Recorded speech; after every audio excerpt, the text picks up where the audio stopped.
अल्हम्दुलिल्लाह वस्सलातु वस्सलामु अला रसूलिल्लाह व अला आलिहि व अस्हाबिहि अजमईन। अम्मा बाद, अऊज़ु बिल्लाहि मिनश शैतानिर रजीम, बिस्मिल्लाहिर रहमानिर रहीम। वकुल जाअल हक़ व ज़हक़ल बातिल, इन्नल बातिल काना ज़हूक़ा। रब्बिश्रह लि सदरी व यस्सिर लि अमरी वहलुल उक़दतम मिन लिसानी यफ़क़हू क़ौली। नाज़रीन, मैं आप सभी का इस्तक़बाल करता हूँ। अस्सलामु अलैकुम व रहमतुल्लाहि व बरकातुहू। इस डिफेंस ऑफ इस्लाम प्रोग्राम में आज हम जो सवाल लेंगे वो है कि अक्सर आप देखिएगा मीडिया में और सोशल मीडिया में और बहुत बार वेबसाइट्स के ऊपर भी आप देखेंगे कि लिखा रहता है कुरान की sword versus, the sword versus of the Quran, या कुरान की खूनी आयतें। इंडिया में ज़्यादातर लिखा रहता है, बहुत सारी आयतों, बहुत सारे वेबसाइट्स में आप देखिएगा उसमें लिखा रहता है कुरान की खूनी आयतें। और कुरान उनके खिलाफ क़िताल और जिहाद और जो है लड़ाई और जंग का हुक्म देता है। एक जगह नहीं, कुरान में 20 ऐसी आयतें हैं जिसमें बाकायदा हुक्म दिया गया है, बाकायदा मोमिनों को, ईमान वालों को हुक्म दिया गया है कि तुमको काफिरों और मुशरिकों के खिलाफ क़िताल करना है, उनको कत्ल करना है। एक नहीं 20 जगहों पर जो है ये बात कुरान में आई है। तो हम देखते हैं इस सवाल का या इस इल्ज़ाम का जवाब क्या है।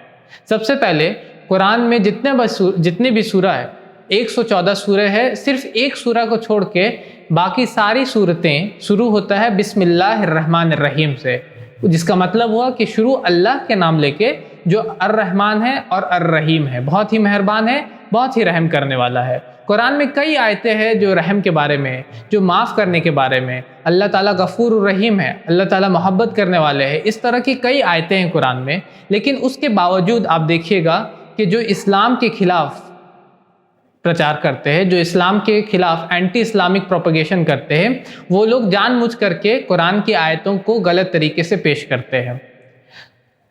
अक्सर वेस्टर्नर्स या यूरोपियंस बोलते हैं Quran the sword versus of the Quran. जो क्रिश्चियन मिशनरीज होते हैं वो बोलते हैं the sword versus of the Quran, Quran की तलवार वाली आयतें। सबसे ताज्जुब की बात यह है कि कुरान में अगर आप देखिएगा लड़ने की जितने भी आयतें हैं, तलवार को या स्वॉर्ड को अरबी में कहा जाता है सैफ। सैफ अरबी में कहा जाता है।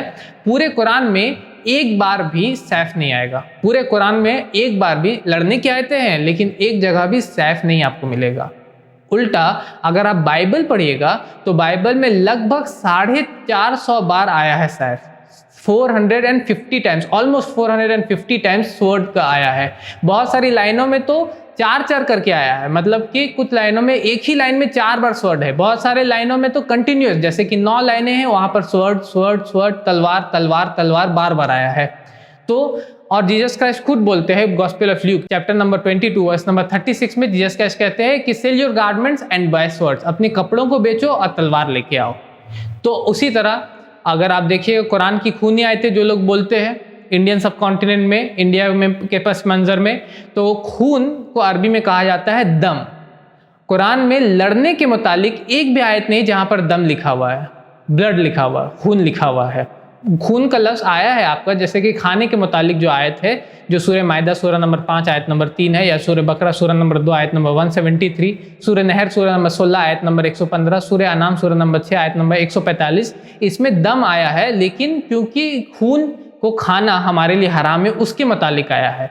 लेकिन एक बार भी कुरान में लड़ाई झगड़े से मुतालिक दम का लफ्ज़ नहीं आया, खून का लफ्ज़ नहीं आया। उल्टा भगवत गीता को पढ़िएगा, जो कि हिंदू धर्म ग्रंथ है। भगवत गीता अध्याय नंबर 2 श्लोक number 5, chapter number 2 verse number 5, तो उसमें लिखा हुआ है, अर्जुन कहते हैं श्री कृष्ण से कि ये तो बहुत ही अजीब बात है कि हम लोग अपने गुरुओं, अपने शेख, अपने टीचर्स, अपने शागिर्दों, अपने जो उस्ताद है उसी से जाकर के लड़े। इससे अच्छा ये होगा कि हम भीख मांग कर खाए। अगर हम अपने उस्तादों से, अपने टीचर्स से, अपने गुरुओं से लड़ेंगे और फिर जीत के आएंगे, तो जो भी चीज़ हमको जीत में मिलेगी वो उनके रक्त से सनी होगी, वो उनके खून से भरा हुआ होगा, खून से सना हुआ होगा। तो खून का लफ्ज़ लड़ने के मुतालिक आया है कहाँ पे? भगवत गीता अध्याय नंबर 2 श्लोक नंबर 5 में। तो इसलिए इंग्लिश में एक लाइन है जिसमें कहा गया है कि those who have houses of glasses shouldn't throw stones at others, कि जिनके घर शीशे के होते हैं उनको दूसरों पे पत्थर नहीं मारना चाहिए, क्योंकि जब उन पे पत्थर आएगा तो आपको पता है कि क्या होने वाला है। रहा बात कि कुरान में बहुत सारे लड़ने की आयतें हैं, तो लड़ना हर कंट्री की अपनी फ़ौज होती है, एयर फोर्स होता है, नेवी होती है, उसी तरह आपका हर तरह का फ़ौज होता है, हर कंट्री का अपना, हर सिविलाइज कंट्री, चाहे वो यूरोपियन कोई कंट्री हो, चाहे अमेरिका हो, चाहे साउथ अमेरिकन कंट्री हो, चाहे इंडिया हो, चाइना हो, हर कंट्री का अपना फ़ौज होता है लड़ने के लिए। तो क्या आप हर कंट्री को गलत बोलिएगा? क्या आप यूनाइटेड नेशन को, जिसका ये काम है कि वो दुनिया में शांति फैलाए, तो उसकी भी अपनी नेटो फोर्सेस होती है, तो क्या आप उसको भी गलत बोलिएगा? नहीं, हम इस तरह नहीं बोल सकते, क्योंकि कभी कभी लड़ना शांति फैलाने के लिए करना पड़ता है। कभी कभी हम लोगों को शांति के लिए, जो अशांति का काम करते हैं, जो दुनिया में अमन और चैन को बिगाड़ते हैं, उनके खिलाफ हमको लड़ना पड़ता है ताकि दुनिया में शांति फैले। और बहुत सारे, अगर आप धर्म ग्रंथों को भी पढ़िएगा, अगर आप बाइबल को पढ़िएगा, तो उसमें भी लाइनें हैं लड़ने के बारे में। Deuteronomy chapter number 16 verse number 20 में, उसी तरह book of Exodus chapter number 32 verse number 27 और 28 में, book of number chapter number 31 verse number 17 और 18 में, gospel of Luke chapter 19 verse 27 में, gospel of Matthew chapter 10 verse 34 में, gospel of Luke chapter number 22 verse number 36 में, जो कि line मैंने आपके सामने पहले भी पढ़ा था। उसी तरह भगवत गीता अगर आप पढ़िएगा, तो भगवत गीता में भी आपको लाइनें भरी पड़ी है। अध्याय नंबर 1 पढ़िएगा, श्लोक नंबर 43 से 46, जिसमें अर्जुन बोलते हैं कि हमको लड़ना नहीं चाहिए, इससे अच्छा ये होगा कि मुझको मार दिया जाए, कि मैं अपने भाइयों से लड़ूं।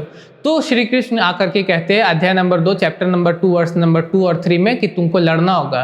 क्षत्रिय होने के नाते तुम्हारा ये कर्तव्य है, तुम्हारा ये ड्यूटी है कि तुम लड़ो। और फिर लड़ाई होती है, जो कि हम जानते हैं महाभारत का युद्ध होता है।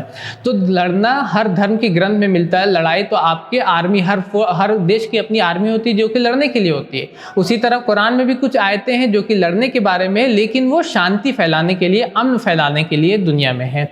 और कुछ लोग करते क्या है कि आयतों को, कुरान की कुछ आयतों को पेश करते हैं आउट ऑफ कंटेक्स्ट, पसे मंजर के बाहर, संदर्भ के बाहर, ये दिखाने के लिए कि वो लड़ाई और झगड़ा के बारे में। और बहुत ही फेमस एक आयत है सूरह तौबा सूरह नंबर 9 आयत नंबर 5, जिसमें लिखा हुआ है कि जब अहराम के महीने गुजर जाए तो उनको पकड़ो, किसको? गैर मुसलमान को, मुशरिकीन को, और उनको कत्ल करो जहाँ कहीं पाओ। अब इस आयत को आउट ऑफ कंटेक्स्ट पेश कर दिया जाता है, संदर्भ के बाहर, पसे मंजर के बाहर, और बोला जाता है कि देखो कुरान मारने के लिए बारे में बोलता है, कुरान में ये लड़ाई और झगड़े की आयत है। जबकि अगर आप सूरह तौबा सूरह नंबर 9 आयत नंबर 1, 2, 3, 4 पढ़िएगा, बस उसी के पहले की जो 4 आयतें उसको आप पढ़िएगा, तो आपको पता चलेगा कि एक ट्रीटी की बात हो रही है, एक मुआहिदा की बात हो रही है, जो मक्का में गैर मुसलमान रहते थे और मदीना में जो मुसलमान रहते थे उनके दरमियान। और मक्का के जो गैर मुसलमान थे, उन्होंने उस ट्रीटी को, उस मुआहिदे को, उस सुलह को तोड़ दिया था यूनिलैटरली।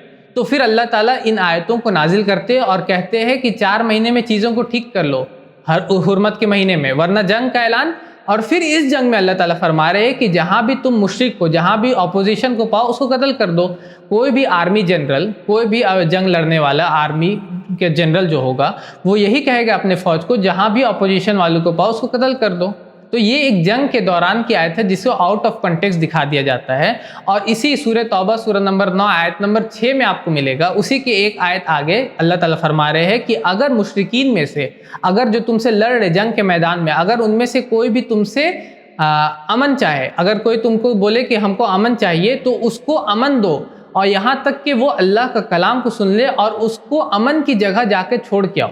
यहाँ तक भी, मतलब जंग के हालत में अगर बहुत ही रहम करने वाला आर्मी जनरल होगा तो वो बोलेगा कि नहीं, आप उसको मत मारो मत, आप उसको छोड़ दो। लेकिन अल्लाह ताला फरमा रहे हैं कि आप उसको छोड़ो मत, आप उसको लेके आओ अमन की जगह, ताकि वो अल्लाह का कलाम कुरान को सुन सके, और उसके बाद उसको अमन की जगह तक छोड़ के आओ, ताकि कोई और उसको मार नहीं दे। तो इसलिए हम कहते हैं कि अल्लाह अर्रहमान है और अर्रहीम है। उसी तरह कई आयतों को, और भी आयतों को, सूरह बकरा सूरह नंबर 2 आयत नंबर 191 को कोट कर दिया जाता है, seize them and slay them wherever you find them, उनको पकड़ो और उनको कत्ल करो जहाँ कहीं पाओ। और फिर इसको भी आउट ऑफ कंटेक्स्ट, जबकि आप सूरह बकरा सूरह नंबर 2 आयत नंबर 190 पढ़िएगा, उसी के एक आयत पहले, तो आपको पता चलेगा अल्लाह ताला फरमाए कि लड़ो उनसे अल्लाह के रास्ते में जो तुमसे लड़ते हैं, और हद से मत गुजरो, बेशक अल्लाह हद से गुजरने वालों को पसंद नहीं करता। और इस लड़ाई में अल्लाह ताला फरमा रहे कि उनको पकड़ो, उनको कत्ल करो जहाँ कहीं पाओ।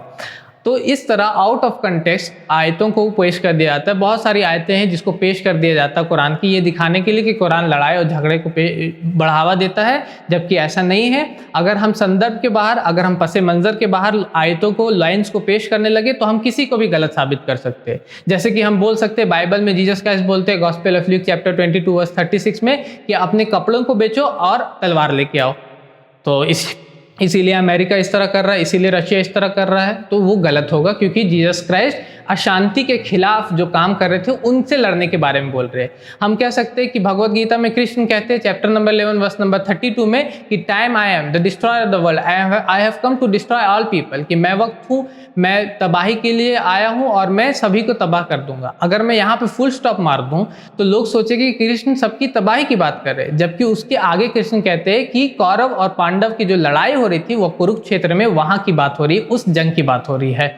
तो किसी की भी लाइन को हम आउट ऑफ कंटेक्स्ट पेश कर सकते हैं, जिस तरह के कुरान को किया जाता है, जबकि ये बहुत ही गलत है। और हमको ये देखना चाहिए कि जो लाइन पेश किया जा रहा है उसके आगे और पीछे क्या लिखा हुआ है, वो किस वजह से नाजिल हुआ है और उसके पीछे उसका पस मंज़र क्या है। वाखिर दावाना अनिल हम्दुलिल्लाहि रब्बिल आलमीन। हमारे चैनल IRPC इंडिया को सब्सक्राइब करें और बेल बटन पर क्लिक करें ताकि हमारा सारा वीडियो आप तक ज़रूर पहुँचे।